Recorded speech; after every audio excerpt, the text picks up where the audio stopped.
Alors, bonsoir. Donc, moi, je m'appelle Jonathan Salamon et avec Valérie, on a porté deux projets qui se sont ensuite fusionnés qui concernent le vélo. Donc, on a porté ce projet-là lors d'un hackathon. Qu'est-ce que c'est un hackathon? C'est simplement un challenge de développement qui dure 24-48 heures en général, et où le but est de sortir des applications, mais en compétition avec plusieurs personnes, et généralement il y a des prix à la clé. Là, c'était intéressant parce que c'était le premier hackathon sur Google Glass d'Europe, donc c'est la première fois qu'il y avait un challenge en Europe de développement sur les Google Glass. Donc ce que j'ai prévu de faire, d'abord c'est de vous faire un petit quick start, on va dire, bien démarrer avec les glaces, donc vous expliquer un petit peu ce que sont les glaces, qu'est-ce qu'on peut faire avec, comment on les utilise en général, quelle est l'utilisation, qu'est-ce qu'on voit devant ses yeux, et ensuite je vais partir donc, sur l'application, j'ai pas mal de choses à vous dire. Donc déjà, est-ce que ça vous va? Donc là, au niveau de l'équipe, juste pour que vous nous repériez un peu, donc il y a moi, Jonathan, il y a Adrien qui est là avec son MacBook, et puis Valérie qui sont dans l'équipe initiale. Adrien qui s'est occupé de la partie ça. Alors les glaces, donc c'est ça. Donc, en l'occurrence, elle se branche à mon ordinateur pour que vous puissiez, je puisse vous montrer ce que je vois avec les glaces. C'est un petit appareil où vous avez donc un prisme ici, un petit projecteur là. Le projecteur projette directement donc, sur le prisme et l'image arrive au niveau de votre œil. Donc c'est pas quelque chose qui est très très distrayant, puisqu'en fait vous vous retrouvez avec une image sur le coin droit de votre œil. Donc vous voyez, quand elles sont allumées, on peut voir un petit peu ce que voit la personne. Et on a une image à peu près, je sais pas, de cette taille-là environ au niveau de l'œil droit. C'est une image qu'on peut tout à fait ignorer en regardant droit devant soi ou autre. Une fois qu'elles sont bien ajustées, on sait que simplement en levant les yeux comme ça, on a l'image sur la droite dont on a besoin. Elles s'allument de plusieurs façons, donc quand on les a sur le nez, on peut lever la tête comme ça pour les allumer. Il y a un touchpad donc, qui se trouve à ce niveau-là, qui vous permet de naviguer à l'intérieur des menus. Et puis vous avez à l'intérieur, vous n'avez pas de GPS, ce sont des glaces qui donc, elles s'appairent à votre téléphone. Vous pouvez soit connecter votre paire à un Wi-Fi, à ce moment-là vous n'avez pas besoin d'être connecté au téléphone, mais sinon si vous n'avez pas de Wi-Fi, si vous êtes en extérieur, vous êtes directement en Bluetooth appairé à votre téléphone et les glaces utilisent le GPS et la connexion Internet de votre téléphone. Pareil, pour installer les applications, vous passez par une application qui est sur votre téléphone et ensuite vous indiquez quelles applications doivent s'installer directement sur les lunettes. Donc simplement pour voir un petit peu ce que ça donne, il y a cette vidéo qui est pas mal faite. Voilà, donc en fait, ça c'est ce que vous voyez au niveau des glaces. La première chose qu'on voit, c'est cet écran principal avec le hockey glace en dessous, qui est l'écran l'écran de démarrage en fait, qui s'affiche dès que les glaces sont allumées. Ça vous affiche l'heure en appuyant sur la branche, vous avez la possibilité d'obtenir un menu. Et si vous voulez déclencher une action complètement sans les mains, sur cet écran-là, vous pouvez dire OK glace et s'affiche ensuite une liste d'actions possibles. Donc là, vous allez voir normalement un petit peu comment on navigue à l'intérieur des glaces. Donc il faut voir qu'on ne voit qu'une seule carte en même temps. Donc les glaces sont faites sous forme de timeline. Vous avez un peu comme votre timeline Facebook. Vous avez d'un côté les événements qui se sont produits et qui se rangent dans la catégorie passé. De l'autre côté, vous avez ce qui est en train de se produire ou ce qui va peut-être vous servir dans un futur proche. Et au milieu, entre guillemets, vous avez votre écran d'accueil. Donc on navigue dans les glaces avec le touchpad, comme ça, voilà, ça c'est ce que voit la personne. En appuyant sur la branche, on a la possibilité d'avoir des options.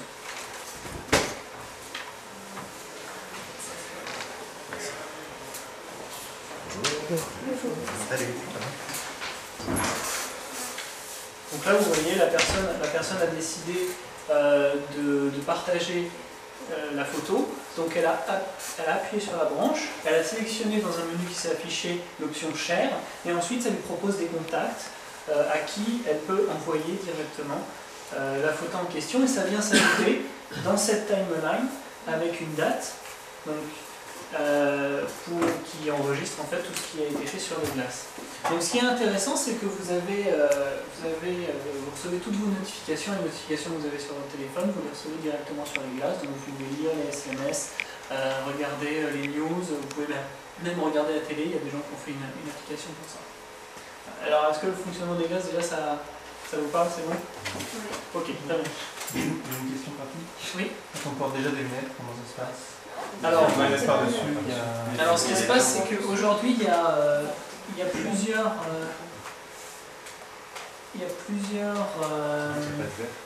paires différentes. Pour l'instant, on est sur un prototype, d'accord? Les Google Glass ne sont pas pour l'instant commercialisés. Google a lancé un programme qui s'appelle le Glass Explorer, et on doit s'inscrire, être sélectionné. Et quand on est sélectionné, on a le magnifique droit de pouvoir payer 1 500 $ pour obtenir des glaces. Donc on imagine que ça va être commercialisé autour de 400 $. Ce qui se passe actuellement, c'est que vous voyez ce prototype-là, c'est assez difficile à porter avec des lunettes. Maintenant, ce qui va être commercialisé probablement, ce sont des lunettes où la partie glace est intégrée. C'est-à-dire que vous avez des montures sur lesquels vous pouvez caler vos verres. Vous pouvez vous dites voilà, je veux cette monture, vous donnez à votre opticien, il vous fait les verres à votre vue pour cette monture, mais vous avez cette partie-là qui est intégrée directement à vos lunettes. Donc vous n'avez qu'une paire qui intègre lunettes de vue et glace. De toute façon, donc sur celle-là, il y a déjà un système qui a été implémenté. Vous avez la possibilité de mettre des lunettes de soleil, par exemple. Donc vous avez des verres solaires qui peuvent se clipser en fait à la branche. Alors, en ce qui concerne Bikefinder, donc Bikefinder est né de l'idée que quand on a des vélos en libre service, quand il y a un service de vélo en libre service, c'est aujourd'hui assez facile de trouver un vélo éventuellement à proximité. Par contre, à partir du moment où on est à vélo, par exemple, quand on n'est jamais allé à telle ou telle destination, ça devient assez compliqué de savoir quelle station est à proximité, par exemple. Donc on a les mains sur le guidon et c'est assez difficile de savoir sa vitesse, depuis combien de temps on est sur le vélo, et différentes choses comme ça. Donc Bikefinder vient répondre en fait à ce besoin-là. C'est une idée qui est donc née dans un hackathon. Ça c'est l'équipe initiale. Donc Adrien, Cédric qui sont occupés de la partie serveur, Mathieu qui s'est occupé un petit peu de la partie communication, donc moi qui me suis occupé de développer l'application sur les glaces. Valérie qui a apporté des idées pour compléter le concept initial et qui a participé à l'élaboration du tout. Alexandre qui s'est occupé de la partie graphique et notamment des sites web, etc. Et puis Debbie qui nous a aidé notamment sur son retour d'expérience utilisateur pour essayer de coller un maximum sur le confort d'utilisation. Donc on a remporté sur hackathon, ce qui nous a permis d'apparaître sur quelques sites internet. Donc on les remercie parce que l'accueil a été vraiment très enthousiaste.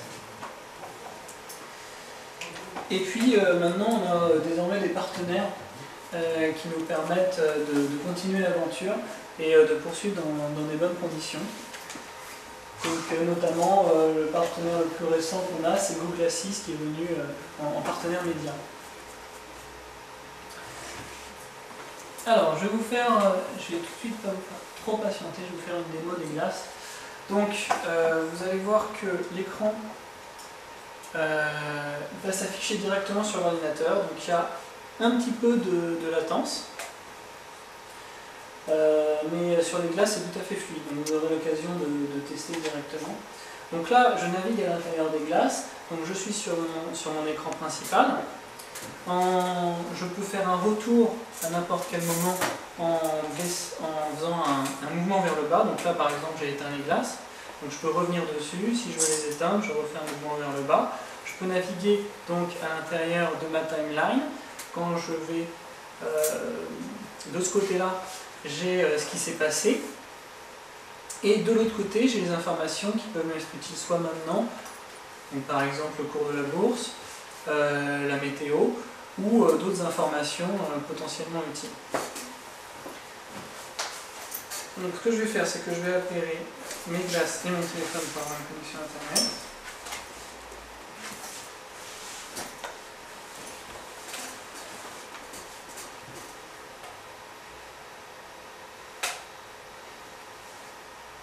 Voilà. Et donc en allant directement sur l'écran principal, je peux dire OK glace, et là directement ça m'affiche la liste des différentes actions que je peux effectuer. Voilà.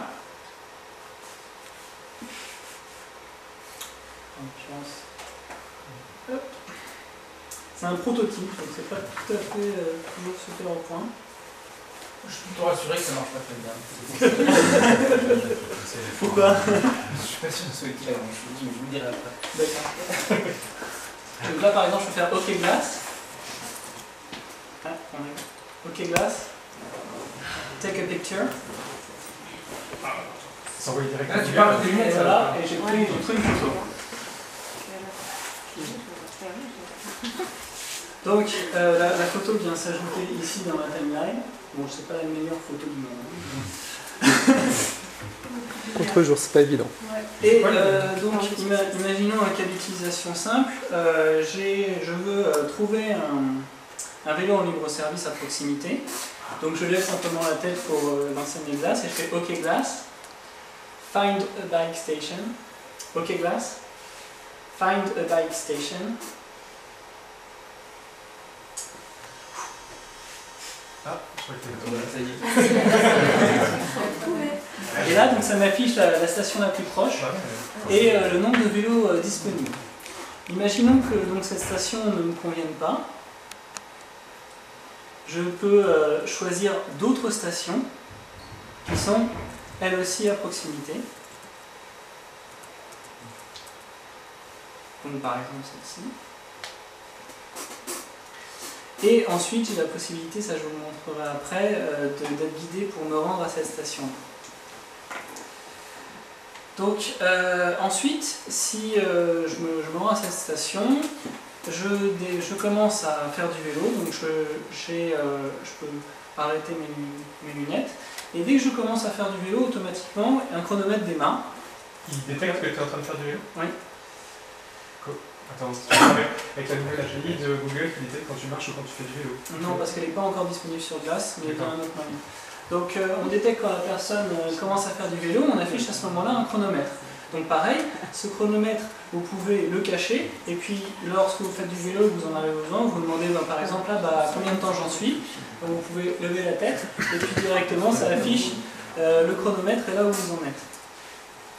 On a designé aussi l'application pour que vous puissiez faire autre chose avec vos glaces. Donc vous avez cette carte-là qui s'affiche dans la partie présente entre guillemets de votre timeline, et vous pouvez continuer à utiliser vos glaces. Donc là par exemple si je dis OK glace, take a picture, ça prend une autre merveilleuse photo, et ensuite j'ai toujours mon chronomètre qui est lancé et qui est là quand j'en ai besoin. Ensuite, maintenant, l'autre cas d'utilisation, c'est très bien, j'ai le chronomètre, je sais à combien de temps j'en suis. Quand je fais du vélo, vous avez en plus la vitesse qui s'affiche en temps réel. Et maintenant, ce qui est vraiment intéressant, et un cas où je ne vais pas prendre mon téléphone parce que c'est compliqué de prendre son téléphone dans ces conditions-là, c'est de trouver la station la plus proche où je vais pouvoir ranger mon vélo. Donc quand votre temps est arrivé à expiration, 5 minutes avant que votre temps arrive à expiration, vous affiche automatiquement la station la plus proche. Et vous avez aussi le moyen de le faire manuellement. où là vous allez avoir de nouveau la station la plus proche qui va s'afficher avec votre temps restant, mais en plus on vous affiche uniquement évidemment les stations où il y a des places disponibles. Et ensuite, vous pouvez être guidé jusqu'à cette station. Là on m'explique qu'il faut que je garde les yeux sur mon vélo. C'est nouveau.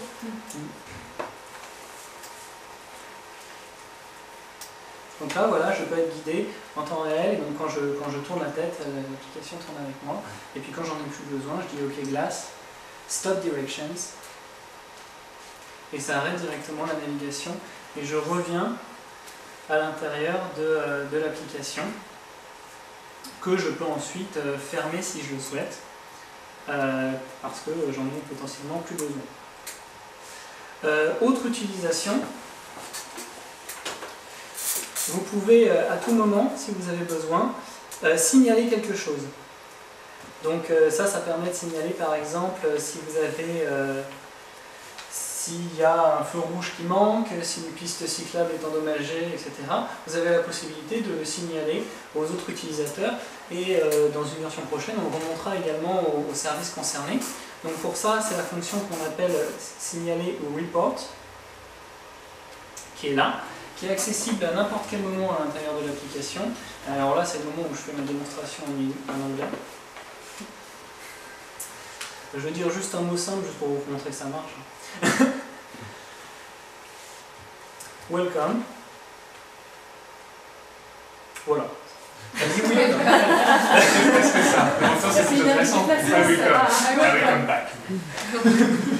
Ou alors, je peux essayer un truc plus fun. I will be back. Ouais. Bon, ça marche pas trop mal, ça marchera probablement mieux en français. Là, je vous montre tout en anglais parce que le français n'est pas encore disponible sur le Google Glass, mais ça va aller mieux. Donc ça, c'est la fonctionnalité signalée. Et puis, nouvelle fonctionnalité qu'on annonce ce soir, qu'on n'avait pas avant, la fonctionnalité Check Bike. Donc si vous êtes utilisateur de vélo en libre service, je pense qu'il vous est déjà arrivé de tomber sur le mauvais vélo. Et bien cette fonctionnalité vous permet justement de vérifier l'état d'un vélo avant de le prendre. Donc cette étape simple. On ne voit pas trop, il y a aussi un petit hint en bas mais qu'on ne voit pas forcément trop bien.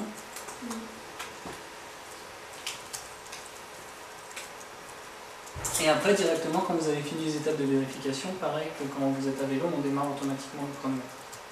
Est-ce que ça parle? C'est vocal ou c'est uniquement sur l'écran? C'est uniquement sur l'écran. Et parlent les Google Glass? Elles peuvent parler, oui. Enfin, en tout cas, le mode navigation, par exemple, parle. Oui, logique. Ça vous indique. Alors oui, chose que j'ai pas forcément exposée, c'est que vous avez la conduction osseuse. Donc vous entendez directement le son. Directement par conduction osseuse. Du coup, vous n'avez pas besoin d'écouteurs, vous continuez à entendre naturellement tout ce qui se passe autour de vous, ce qui est très différent d'avoir un lecteur MP3 ou autre. Donc vous entendez simplement comme si quelqu'un vous parlait naturellement, et en plus vous pouvez garder quand même le contact avec la réalité. Oui, pas trop. Plus haut. Le but c'est de garder quand même le contact avec la réalité. En tout cas, c'est normalement plus facile dans ce contexte-là que d'utiliser un téléphone. Je ne sais pas si vous imaginez, quand d'utiliser un téléphone directement, de devoir s'arrêter à vélo, ou alors si on aime bien prendre des risques, sortir son téléphone en faisant du vélo, c'est pas forcément ça. Je vais dire ce que je voulais dire. À vélo, on peut s'arrêter comme on veut, quand on veut. On n'a pas peur. En voiture, il y a effectivement un problème. Moi, je le fais, mais à vélo, on peut. L'avantage de ce moyen de transport, c'est qu'il est super simple et que précisément, quand on ne trouve pas, on s'arrête. Alors aujourd'hui, les machins sont connectés, donc très bien. On peut même sortir un plan en papier et regarder où on est, et c'est très simple. Et c'est vrai pour les modes motorisés, quand on est le volant, les toutes les applis pour trouver les stationnements, le stationnement mutualisé et compagnie. Moi, je suis toujours très sceptique parce que les gens doivent forcément arrêter leur bagnole à un moment ou à un autre. Donc là, ça peut éventuellement, ça peut avoir un avenir. À vélo, très franchement, on s'arrête sans problème, quoi. Alors moi, personnellement, je suis souvent à rouler, comme il dit, avec le téléphone dans la main. Je sais qu'il y a beaucoup de moi personnellement, mais d'une manière générale, non, c'est normal de réagir. Si vous êtes dans un déplacement loisir à vélo, effectivement, vous avez le temps.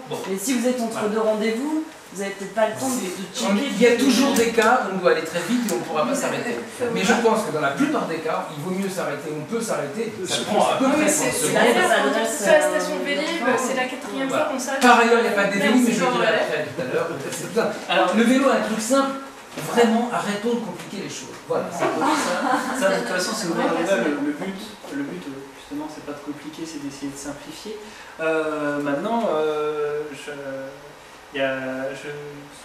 si ça ne convient pas à tout le monde a le droit aussi de ne pas l'utiliser. Donc, nous, on propose une application. Si vous préférez vous arrêter et utiliser autre chose, on vous en empêchera pas. Donc, là, juste pour récapituler les fonctionnalités, donc vous avez le cas d'utilisation de trouver un vélo, donc avoir la station la plus proche, être guidé jusqu'à cette station, rendre son vélo, donc savoir en temps réel depuis combien de temps on est à vélo, avoir des affichages utiles tels que votre temps autorisé maximum qui est paramétrable et aussi votre vitesse. Et trouver donc la station la plus proche ayant des places libres. Vous pouvez participer à l'amélioration des services et à l'entraide entre utilisateurs en utilisant la fonction de signalement. Éviter les mauvaises surprises, donc avant de prendre un vélo, ça c'est la nouvelle fonctionnalité annoncée ce soir, donc de pouvoir vérifier son vélo. On voit vraiment pas trop on voit mieux là-dessus. Hein. Il y a un petit hint en or, voilà, qui explique, qui donne des informations supplémentaires. Appuyez sur le pneu pour voir s'il est bon. Voilà. Toujours savoir où j'en suis, donc ça c'est un exemple d'utilisation directement avec la vitesse qui s'affiche.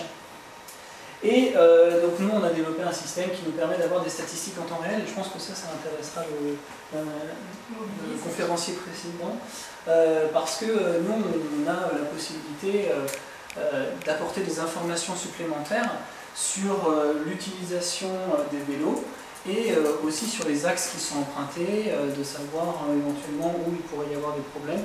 On a la possibilité de tracer entre guillemets dans le bon sens pour l'amélioration du service les différents comportements avec des vélos libre-service. Alors c'est quelque chose qui est intéressant malgré tout parce qu'il y a des vélos en libre-service aux quatre coins du monde. Aujourd'hui, nous, on supporte 200 villes à travers le monde. Donc c'est pas seulement à Paris. On a l'intégralité par exemple du réseau JCDecaux, mais on a aussi intégré une partie de Keolis, en tout cas ce qui est disponible gratuitement, et puis d'autres systèmes dans d'autres villes, dans d'autres pays tels qu'aux États-Unis. Alors on a une infrastructure évolutive justement qui a été pensée aussi pour pouvoir être utile à d'autres usages. Du coup, par exemple, en utilisant la voiture en libre-service, où là on pourrait aussi avoir des informations intéressantes. Alors peut-être que le chronomètre ne serait pas ultra pertinent sur ce mode de déplacement, mais il y a un certain nombre de choses qui peuvent être étendues. Le chronomètre serait très bien, au contraire, pour que les gens se rendent compte qu'ils roulent à 12 km/h. Oui, peut-être la vitesse aussi. L'avantage vous avez fait 500 mètres en 12 minutes. Effectivement. Et demain, on souhaite ajouter, donc ça c'est ce qu'on a aujourd'hui qui est complètement fonctionnel à l'intérieur de l'application. C'est l'application qu'on souhaite publier. Maintenant, demain, donc, à part la possibilité d'être adapté à Autolib, on pourra gérer plus de villes. Et puis, on travaille actuellement sur un système prédictif qui est de pouvoir vous tenir informé, par exemple, de pouvoir vous faire un récapitulatif du nombre de kilomètres que vous avez fait à vélo cette semaine, ou pouvoir vous dire que vous allez à votre station favorite, mais attention, il n'y a qu'un seul vélo, donc peut-être soit vous devez vous dépêcher, soit peut-être essayer une station qui est à côté. Avoir aussi, là aussi on ne voit pas très bien, il y a marqué le nombre de vélos disponibles ici. Pour vos stations favorites, pouvoir avoir à n'importe quel moment le nombre de vélos disponibles à chacune des stations que j'utilise le plus souvent. Et puis cet enrichissement de l'expérience via les utilisateurs, où on aura la possibilité d'afficher au moment propice des informations utiles, telles le fait que cette station-là, apparemment tous les vélos sont cassés, peut-être que vous devriez en utiliser une autre, d'après ce que disent les 10 derniers utilisateurs qui ont essayé de se rendre à cette station. Voilà, donc on a un Facebook, un Twitter, on a une bêta pour les personnes qui ont des glaces. 3 personnes en France. C'est tout le monde dans cette salle. Pour les personnes qui souhaitent s'inscrire et nous aider dans le développement de l'application. Et puis on développe. La question, pour moi, c'est justement la question que je voulais poser derrière, qui est sous-jacente, c'est comment est-ce que les exploitants de ces systèmes de vélo libre service voient-ils votre application? Est-ce qu'elles peuvent être interconnectées? Est-ce qu'éventuellement on pourrait remplacer la leur par la vôtre? Ou est-ce qu'au contraire, ils sont complètement, ils rejettent totalement ce genre de choses? Parce qu'aujourd'hui, ils sont donnés dans leur gestion de données, libre, etc.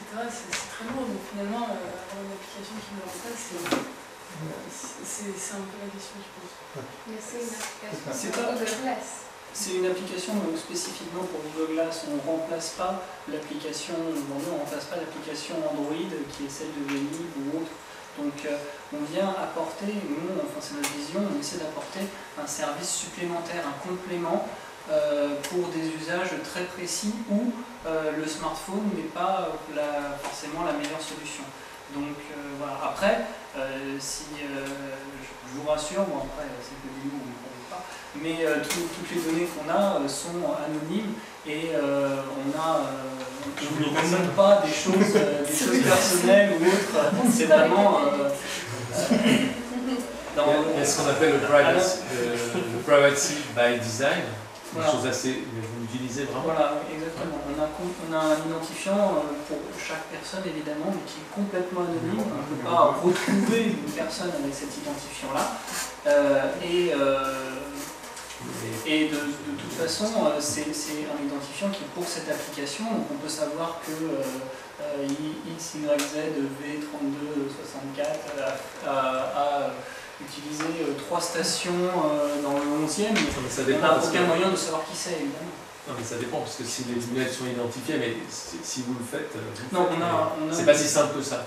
Je veux dire, on a notre propre système d'identification. Est-ce que vous changez d'identifiant à chaque fois qu'on se reconnaît? Bah non, sinon il ne pourrait pas savoir. Non, et si vous installez l'application, par exemple, un cas simple, vous installez l'application, vous décidez de la désinstaller, et puis vous la réinstallez, vous n'aurez pas le même identifiant, vous serez une personne différente.